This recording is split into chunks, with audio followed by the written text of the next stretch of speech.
Hey folks, it's Tom Moore back with another video on living in Halifax. Today, we're doing an episode about real estate investing and the basics, basically what you need to know before you start. So we're gonna be going over 6 topics and we'll get right to it. Enjoy.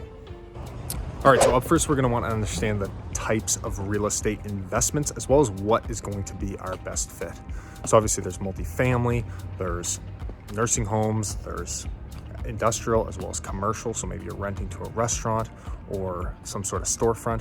This is going to all have to be taken into consider in terms of what we're looking for. And generally what most people do when they're starting out is they start out small and easy with a duplex or a triplex. They rent it out to a couple of families or something along those lines.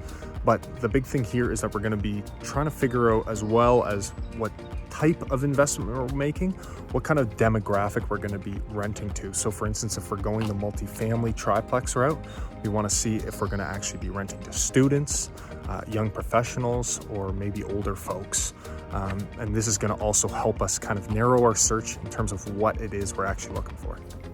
Okay, so point number 2 is going to be the location. Now you've heard it before, I'll say it again, location really matters in real estate. And what I'm talking about here is we're kind of looking back at the demographics of who it is that property that we own, we're trying to rent it to. So obviously, if we're looking for, let's say, students, for example, we probably don't want to buy a house that's a half-hour drive away. It's going to be really hard to rent out, and we're not necessarily going to get that type of tenant. On the other hand, if we do want to go after students, we're looking for something, maybe a 10-minute walk to the university, because we know that it's going to fly off the shelf like that.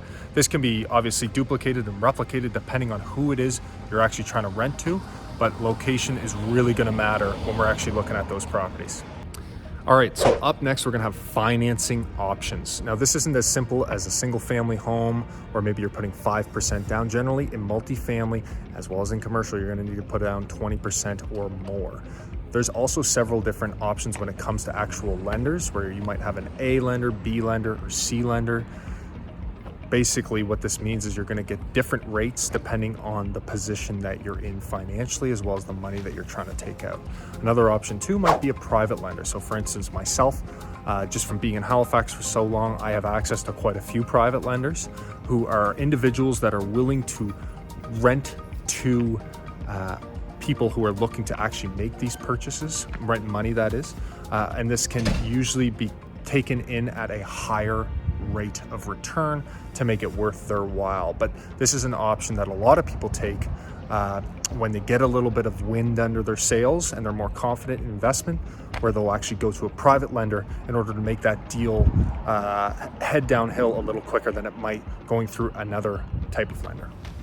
Okay, so for point number 4, let's talk about repairs and maintenance. A lot of people hop into this, both the house purchasing space as well as the multi-unit space, without accounting for additional expenses they might have to incur. So let's say, in your first year, the roof flies off the building. Well, you're gonna have to pay for that. So what it's really important that we do when we're starting out is create a bit of a budget that's gonna allow for any contingencies or emergency money, essentially. But again, planning here is the key, so that you can actually prepare for any repairs that may occur or just average everyday maintenance.